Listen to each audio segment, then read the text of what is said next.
think that the right choice is to start by a rational approach of figuring out what ecosystem you want to participate in, what your role is going to be there, and what your progression is as you build your skills. So in ecosystems, we have orchestrators, but we also have partners, organizations that work with the orchestrators, but also engage other participants underneath, and then you have members. So you measure what your strengths are, you figure out what ecosystem you want to participate in, you see what the issues are. Hi, Michael. Thank you for being with us. Pleasure. You are on the frontier of ecosystem economy and driving this entire space. Can you explain what is ecosystem economy and what is the key trends that it's pushing it? Well, I think that what changed and people started noticing was 2016, when the 5 biggest companies in terms of market cap were no longer big oil and big banks and big industrial conglomerates, the likes of Exxon and GE, or perhaps even PetroChina and ICBC that you had seen until then, but they were substituted by Facebook, Google, Amazon, Facebook, and the rest of it. And I think that what that signaled is that firms that were using platforms and their ecosystems in order to gain advantage were really becoming the ones that were able to dominate, and they have continued to dominating. And that is part of a trend that we have seen.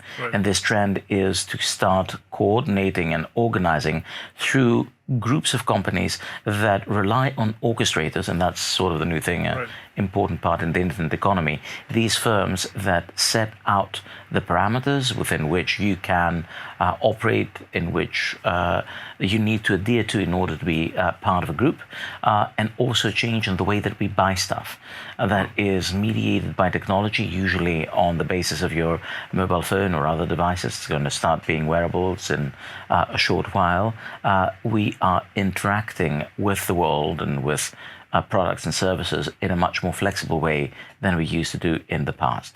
And because it's mediated by ecosystems, and because we need to choose which ecosystems to align with, that's why people started getting really excited about it. Right. In your recent Harvard Business Review article, you have brilliant argument. I think that's like a key like 3 trends, right? One of them is opening regulation. Second one is technology, and then customers basically want product and services.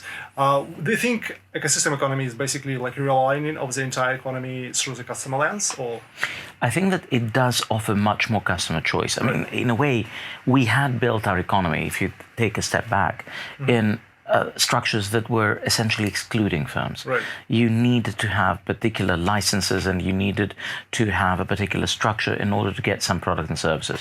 What that meant is that as long as you were abusing your customer less than your competitor, you'd be able to do fine. And there are a number of firms that were able to benefit their production economies of scale and the reach that scale, sometimes scope, would provide, with a relative aversion to be really nasty with regards to their customer. Now, when these boundaries are starting to go down, then what you have is first entrepreneurs that say, hey, I can do things in a different way. And you also have customers who say, oh, blimey, if you're offering something that's more convenient, I will go for that. And this creates a self-fulfilling prophecy, which means that customers get more choice. There's a couple more things that were important in making that happen. One of them is scalability.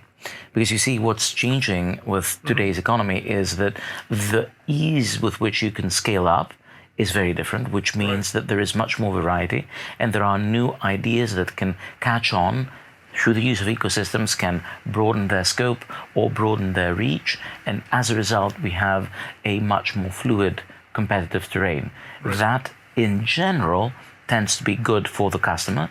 The only exception for that is that some of the things that make consumption easy can also make us lazy. And that's where the firms that hold the bottlenecks, that hold the connections vis-a-vis the customer, are able to leverage their position. And that's what happened with GAFA and the equivalent Chinese firms like Tencent or Alibaba. Right. Very interesting question is that, like, when you think about 10 years ago, right, there was a lot of companies engaged in alliances, partnerships, joint ventures. and now ecosystem. Do you think ecosystem is like a natural progression of it, or like how is it touching it? It draws on it, and it's a little different. So if you think about ecosystems essentially end up using the tools that we have. This has not come out of thin air. It builds on things that we know. But what we used to have before is fairly well demarcated types of relationships. Now, if you were Volkswagen in the past, you could say, I want to go globally, so what will I do? Well, I'm going to go and work with SAIC. And Volkswagen created the oldest, one of the oldest stable relationships with a Chinese firm, producing a heck of a lot of vehicles there. If today you are Volkswagen and you want to have, as they do, a dent in autonomous mobility, you will see that their autonomous mobility ecosystem includes over 6 industries, 5 different deal types, which is M&A, minority participation, joint ventures, strategic alliances, more standardized alliances in 6 countries, and has at least 40 key partners. So I think that what you see is a web of relations, which is much more complicated than it used to be in the past, that has its own rules, and that's why we're starting to speak about the governance of ecosystems, the ways in which dispute resolutions happen, the ways that we can figure out how to move forward or not. And what you see is that we have a use of a number of different deal types, ranging from the traditional M&A to the joint venture, to the revenue sharing, to all kinds of strategic or even standardized alliances. Right. So imagine I'm a new company or like a existing company, right? And I'm listening to you and I'm thinking, gosh, I need to do something with partnerships or like ecosystem. Sorry. How would you advise me to start thinking about it? So, first of all, the problem that you may have, and I have to say that this is a problem that I see mostly in large industrial firms, but sometimes you see that in smaller firms, is the LeBron James challenge. What's the LeBron James challenge? LeBron James is an amazing basketball player, but he's also about 6'4", and no, probably more than that, and has an amazing ability of shooting had an amazing ability of shooting a 3-point baskets from beyond 7 meters. Now, what I almost see companies saying is like, hey, look, Google is making money, Facebook is making money, copy it. It's like saying, hey, look at what LeBron James is doing. He has these wonderful shots from 7 meters. Do some of these, which is patently rather silly. And I think that many companies delude themselves into simply thinking that what they need to do to be successful is orchestrate an ecosystem.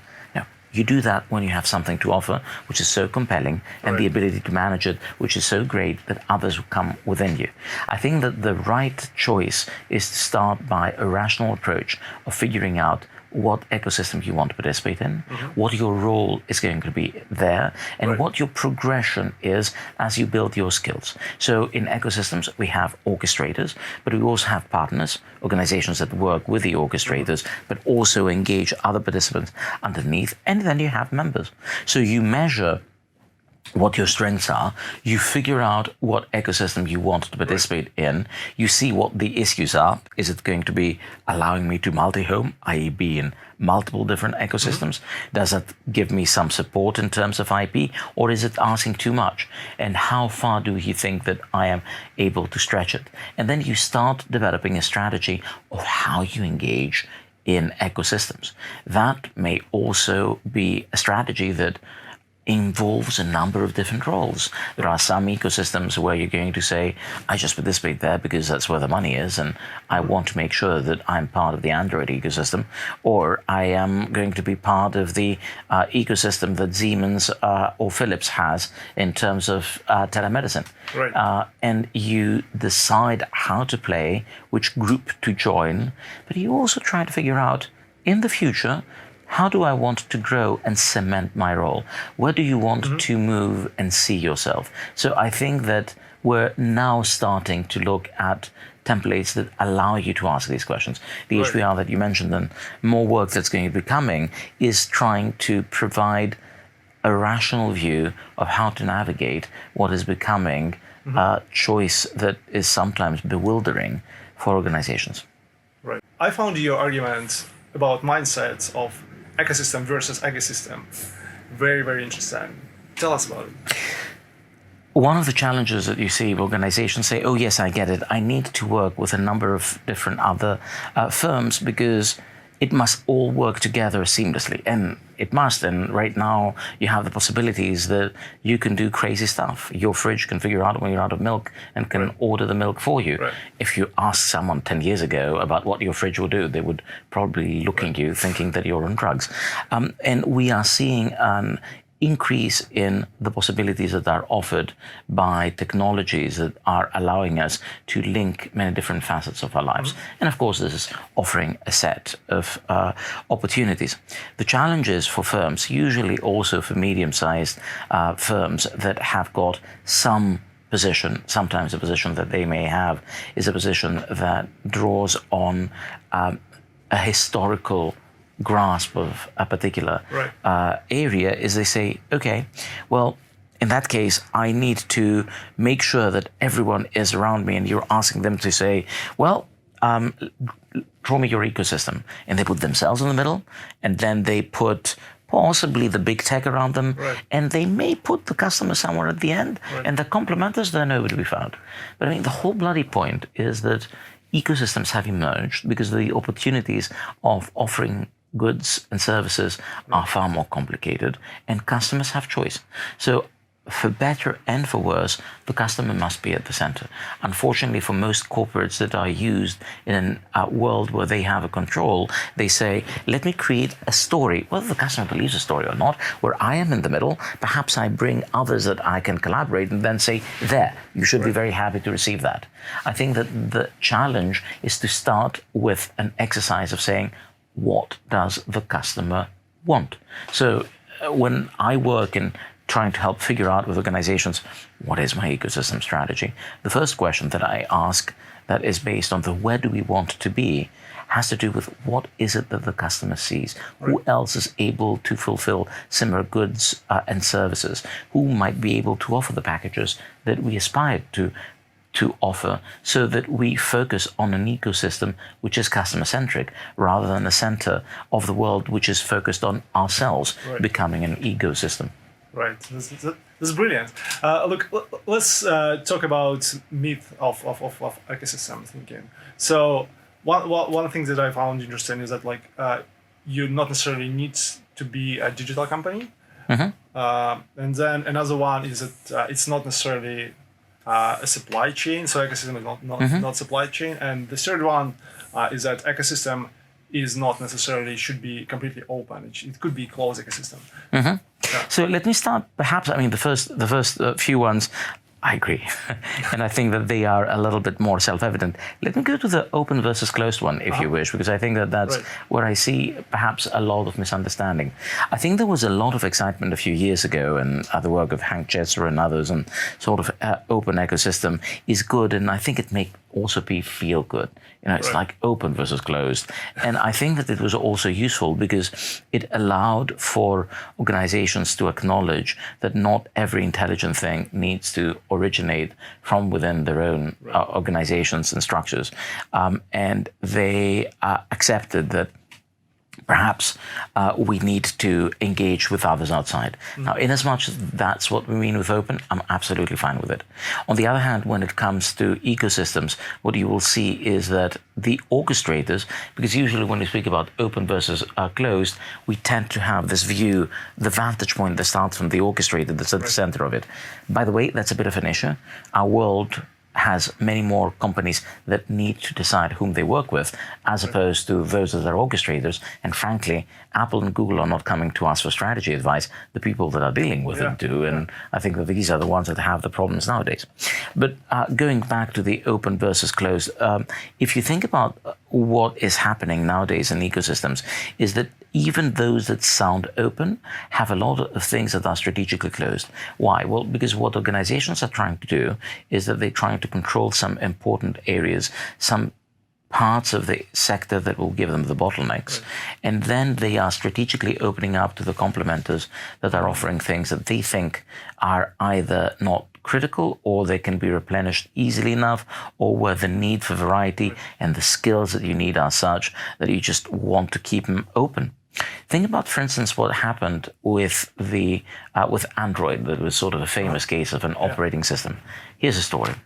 Google saw that people were moving away from the computer. By moving away from the computer, it said, blimey, if that continues, I'm going to lose my franchise in search, which is what gives me advertising revenue, which is what makes me very rich. That's a problem. So then they said, we need to do something with mobile fast. Why? Well, they already knew that Apple was thinking about kicking Google out from its own search when it comes to its phones. You may recall what happened when it even cooked out Google Maps before it had a good solution out. So they said, aha, we're going to be totally marginalized if we don't find a way of having a foothold. So tell you what, we'll create this nice thing. We're going to buy a company. Android was not owned by Google. They just saw a company that was doing something that was hot and sexy. They're like, we're buying you. And then we're going to say, we're good Boy Scouts. We're going to open it up and all's going to be good. Now, what did they do? They did something very cheeky. They said, well, it's all going to be open. So we're going to have the Android open software project. But on top of it, we'll create something we call GMS, Google Mobile Services. And what you do is that we have all this wonderful development where everyone can participate and it's open. And why do we do it? Basically, because we would like many people to create the things that we like and all come link with us, because frankly, it's one of us in the middle, because we've got the search and a couple of other things that we care about. And for the rest, who cares? You guys can make money, and we're going to take the big cuts that Apple has, because I know that I'm competing vis-a-vis other complementers. So then they said, essentially using openness as a way of competing for complementers, another important thing to consider, because companies need to fight for complementers. Then they said, okay, so what we now need to do is to make sure that we keep a bit more control. How did they do that? Well, this Google Mobile Services is the thing that allows you to do things like call some of the apps that you have in there. And also where they decided they will vertically integrate to produce things that they think consumers would like. That's Gmail, that is Maps, another purchase that they had, that's YouTube, another purchase that they made, and they started putting these together. Now, this became evident with a big debacle with Huawei, when Trump, for totally different political reasons of himself, said Huawei is a security threat. And when the rest of the West didn't quite believe him, he says, fine, well, not only will we say that we don't like the network, but we're going to kill the phone. Frankly, because Cisco had been totally beaten in most of the relevant areas where Huawei was, and the Americans were feeling very itchy not to have an important toehold there. Then they said, we will not allow Huawei to work with Google Mobile Services. I could have said, it's all open source. No. Because if you don't have a contract with Google, you can't use any of these apps, and also you can't properly integrate or pre-install or do anything of that sort. And that is when it became really evident that what Google was doing was that it is keeping the balance between the open and the closed. And over time, the open source started becoming smaller, and the Google Mobile Services started becoming bigger. So what do you see in big companies? Strategic openness. They tell you, of course, they're good Boy Scouts. They tell you that we love you and we love openness. Why? Because they want you to work with them. But the reality of the matter is that there is a strategic view in terms of how open or closed we are. And that's where the strategy in terms of ecosystem starts becoming important. Because if you're a big company, you're like, let me figure out where I am, who I'm competing with, and what can I afford to do, whether I'll be open or closed. That's where the strategy also comes in terms of the complementers, saying, who do I want to play with? What is going to be my field, and what will define it? And these are some of the fun things that we're now looking at. Right. My last question is, where do you see this going? If you look, try to look in the future in 5 or 7 years, apart of these big companies who are now dominant, including Chinese companies, like who do you think could be the next up and coming? One of the things that we have seen in some research that I did with BCG's Henderson Institute, and we published in the Sloan Management Review a short while ago, shows the longevity of ecosystems. And it is easy to forget that the companies that are thought to be entirely invincible in a technological era, saying that they have all the network externalities and so on and so forth, find themselves replaced more often than we would think. So looking at the data, we saw that around 15% of the ones that started ended up continued dominating. And even from those that started and were able to have a near complete hold on their market, over half were the ones that fell from grace. That means that there are significant changes in terms of the ecosystem. Why? Well, because you need to evolve as the customer needs change. You need to be able to continue having a leadership position. And there are very few examples where you really have network externalities of the magnitude that allow you to have a stronghold. Sometimes you do. And companies like Facebook, to some extent Google, a little less Apple, they do have these ability to tie them in, but they also need to be able to find something that makes them strong. So for instance, Apple has not just had the lock-ins and the network externalities, it has had the benefit that was given to it by really good design in terms of the products and the ability of offering something unique. As this subsides, its ability to be the center, the hub of this rich ecosystem may also be challenged. Do I expect that there's going to be some change? Yes, for two reasons. First, I think that in terms of regulation, we're also realizing that some, not all, but some ecosystems are based on network externalities, i.e. the fact that people like being in the network that other people are. That's areas like content, things with Google, and I'm sure that your listeners will know all about network externalities. But I think that they're not as frequent as people think they are. And this is why you see companies like Uber freaking out and trying to broaden out, because they understand that the narrow domain leads to losses because they have no lock into the customers. That's why you see companies like WeWork that says that we create benefits from ecosystems, and you're like, yeah, great, but how will you lock people in? And people then said, oh, blimey, I hadn't thought of that. And now, a few $1 billion down the line, the owners leaving with, a nice big thick words, and that the others are staying put. So I do expect that we're going to see some shuffle. In terms of the power that I was mentioning, I think that regulators are starting to look into that. And, even some of us who have worked on the corporate side are now interested in regulations. And I think that there are clear moves, whatever happens with the election in the United States, which will be an important driver of global changes. I was recently in the BRICS competition meeting in Moscow, where I felt there was a significant excitement from them to try to push, in addition to the Europeans, who are pushing it because they don't have one of the big consolidators, so they're happy to be a little more iconoclastic. And the other thing that's happening is technology is changing, and as we are shifting from the mobile phone to wearables, I think that you see a new realm of competition, and you see new technological opportunities that may mean that we have the possibility of finding new firms that are key. In this race, though, what we also think that is going to play an important role is the ability of using data effectively. And that's where AI, which comes also with significant economies of scale and information reuse, may end up being important. That may be a force that would be driving larger organizations to dominate, much as it offers some opportunities for nimble firms. Brilliant.